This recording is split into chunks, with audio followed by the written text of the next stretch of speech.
اللهم صل على سيدنا ومولانا محمد وعلى سيدنا علي وسيدتنا فاطمة وسيدتنا زينب وسيدنا حسن وسيدنا حسين. اعوذ باللہ من الشیطان الرجیم. بسم اللہ الرحمن الرحیم. الحمد للہ رب العالمین والصلاة والسلام علی اشرف الانبیاء والمرسلین واہل بیتہ الطیبین الطاہرین المعصومین. اما بعد. سورہ مبارک بقرہ آیت نمبر 283 سے آیت نمبر 286، 283 سے 286. یہ صفحہ سورہ بقرہ کا آخری صفحہ ہے، یعنی سورہ بقرہ یہاں پر مکمل ہو رہا ہے. ابتدا میں جو آیت ہمیں نظر آتی ہے وہ اسی بحث سے مربوط ہے کہ جسے کل ہم نے اسٹڈی کیا تھا گزشتہ آیات میں، کہ تحریر کی ضرورت ہوتی ہے اور تحریر کے ذریعے سے جو لین دین ہو رہا ہے اس کو محفوظ بنایا جا سکتا ہے اور بعد کے جھگڑوں سے بچا جا سکتا ہے. مگر ظاہر ہے کہ بعض ایسی صورتیں ہو سکتی ہیں کہ جہاں پر تحریر کرنے والا کوئی اویلیبل نہ ہو، تو اس صورت میں کیا کیا جائے؟ تو ایک آلٹرنیٹو دیا جا رہا ہے اور اس کو ایک مثال کے ذریعے سمجھایا جا رہا ہے کہ مثلا اگر تم سفر میں ہو اور کتابت کرنے والا، لکھنے والا تمہارے لیے اویلیبل نہ ہو تو پھر کیا کرو؟ تو رہن رکھ لو. یعنی رہن کے ذریعے سے مقروض جو ہے گویا قرض دینے والے کو اطمینان دلاتا ہے کہ میری ایک چیز تمہارے پاس موجود ہے تو تم مطمئن رہو کہ میں تمہارا قرضہ تمہیں ادا کر دوں گا. اب ظاہر کے الفاظ سے سمجھ میں آتا ہے کہ رہن اس وقت رہن بنتا ہے، مارگیج، کہ جب وہ قرض دینے والے کے پاس پوزیشن میں، قبضے میں چلا جائے.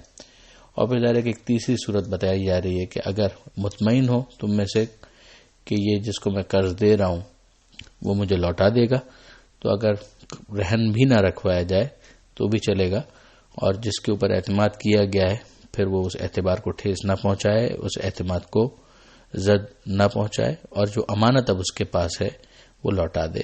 جب اس کا جو قرارداد کا سلسلہ تھا جب مکمل ہو جائے، مثلا 6 مہینے، 8 مہینے، سال، جو بھی تھا، اس کے مطابق وہ اس چیز کو لوٹا دے اور وہ اللہ کا خوف رکھے، اللہ کے غضب سے اپنے آپ کو بچائے. پھر اس کے بعد کہا جا رہا ہے کہ دیکھو گواہی کو مت چھپانا. جس کے پاس اس طرح کی کوئی بھی چیز اویلیبل ہے تو اگر کسی اسلامی حکومت میں جج بلائے کہ تم آؤ اور بتاؤ کہ تمہارے پاس کیا انفارمیشن ہے، تو ایک طرح سے اسے بعض علماء نے واجب کفائی قرار دیا ہے کہ وہ جو انفارمیشن ان کے پاس ہے گواہ کی حیثیت سے وہ اس کی گواہی دے. اور اگر کوئی اس کو چھپاتا ہے تو پھر یقیناً یہ اس کے دل کے گنہگار ہونے کی دلیل ہے، اور اللہ جو عمل تم کر رہے ہو ان کو جانتا ہے. اگلی آیت میں پروردگار عالم نے ارشاد فرمایا کہ اللہ ہی کے لیے جو کچھ آسمان اور زمین میں، اور جو تمہارے دلوں میں ہے تم ظاہر کرتے ہو یا تم چھپاتے ہو، اللہ ان کا حساب لے لے گا. اصولی طور پر تو یہ بات کہی جاتی ہے کہ نیت کا کیا حساب ہوتا ہے جب تک انسان عمل نہ کرے، لیکن کئی عمل ایسے ہوتے ہیں کہ جہاں پر نیت کی خرابی کی وجہ سے وہ عمل ہی فاسد ہو جاتا ہے. جیسے ہم نے انفاق کے اندر دیکھا کہ اگر کوئی ریاکاری کے لیے ہی خدا کی راہ میں خرچ کر رہا ہے تو وہ خدا کی راہ میں کہاں خرچ کرنا ہوا؟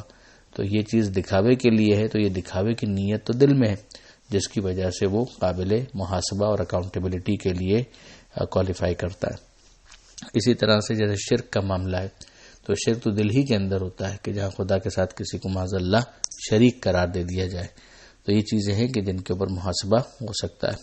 پھر خدا فرماتا ہے جس کی چاہے وہ مغفرت کرے اور جس کو چاہے عذاب کرے. اللہ کا چاہنا بغیر وجہ کے نہیں ہوتا، وہ حکیم ہے، حکمت ہے. تو خدائے حکیم کا کوئی فعل حکمت سے خالی نہیں ہوتا. اللہ ہر چیز کے اوپر قدرت رکھتا ہے. اور پھر اس کے بعد پروردگار عالم نے بالکل یہ اب اختتام کی طرف ہم لوگ بڑھ رہے ہیں. پروردگار عالم نے یہ ارشاد فرمایا کہ رسول ایمان رکھتے ہیں اس پر کہ جو ان پر نازل ہوا. یعنی یہ دنیاوی لیڈروں والا معاملہ نہیں ہے کہ بہت سے کہتے ہیں اور لوگوں سے مطالبہ کرتے ہیں لیکن خود وہ دل سے کنونس نہیں ہوتے.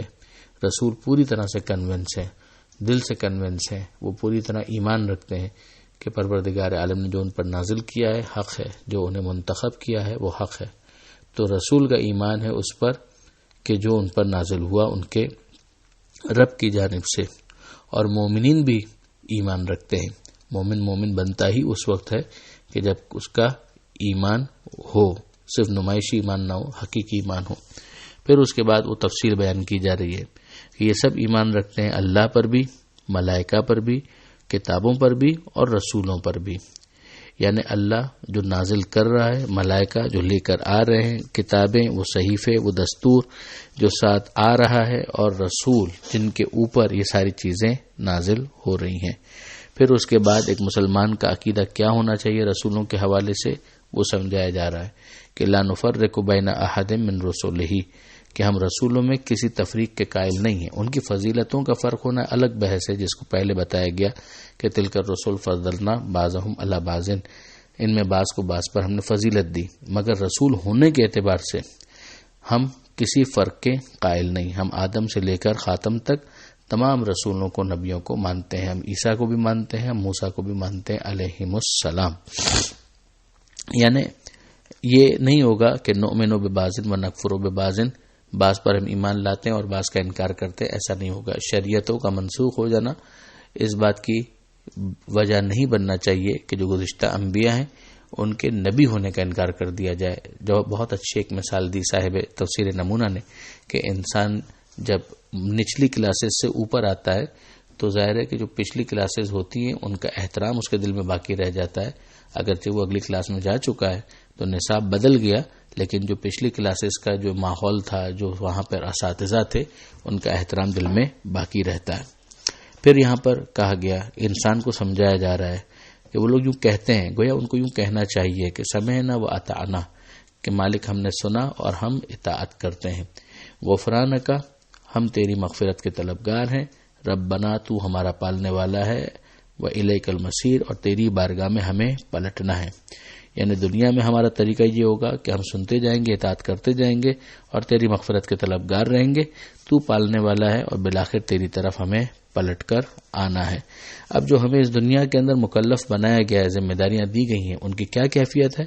لا یکلف اللہ نفسا الا وسعها، کہ اللہ کسی کو اس کی گنجائش سے زیادہ تکلیف نہیں دیتا، ذمہ داری نہیں دیتا۔ یہ پروردگار کے عادل ہونے کی بہت بڑی دلیل ہے۔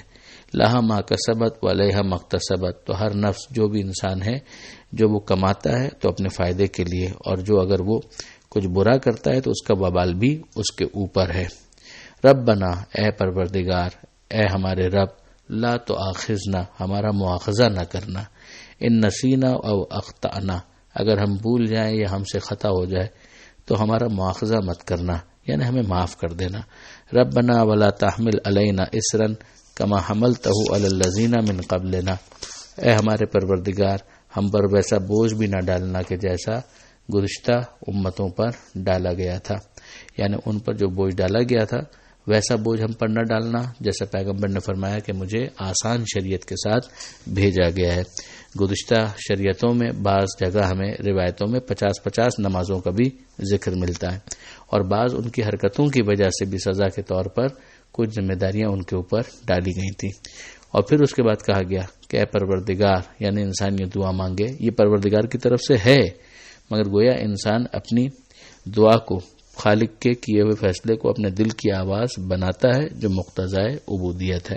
علامہ نقن کی تعبیر میں کہ انسان یوں جو کہہ رہا ہے وہ اپنی دل کی آواز بنا رہا ہے اسی فیصلے کو جو خدا کا ہے کہ ہمارے پروردگار، ہم پر ویسا بوجھ مت ڈال کہ جس کی ہم میں طاقت نہ ہو کہ ہم اٹھا سکیں۔ یہ پہلے ہی اعلان ہو گیا کہ اللہ کسی کو اس کی گنجائش سے زیادہ ذمہ داری نہیں دیتا۔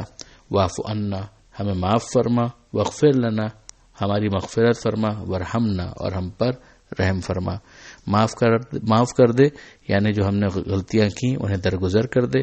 واغفر لنا، ہماری مغفرت فرما، یعنی اس پر پردہ بھی ڈال دے۔ ورحمنا، اور پھر اس پر ہم پر رحم فرما، یعنی مزید نعمتیں بھی عطا فرما۔ انت مولانا، تو ہمارا مولا، سرپرست ہے، ہمارا آقا ہے۔ فانصرنا، ہماری مدد فرما، علی القوم الکافرین، کافروں کے مقابلے میں ہماری مدد فرما۔ وللہ الحمد، الحمدللہ، کہ یہاں آیت نمبر 286 مکمل ہوتی ہے اور سورہ بقرہ بھی اس کے ساتھ مکمل ہوتا ہے۔ اب اس کے بعد انشاءاللہ سورہ آل عمران ہے کہ جس پر کل سے گفتگو ہوگی۔ پروردگار عالم سے دعا ہے قرآن مجید سمجھنے اور اس پر عمل کرنے کی توفیق عطا فرما، اور وارث قرآن امام زمانہ کے ظہور میں تعجیل فرما۔ وآخر دعوانا ان الحمد للہ رب العالمین، والسلام علیکم ورحمۃ اللہ وبرکاتہ۔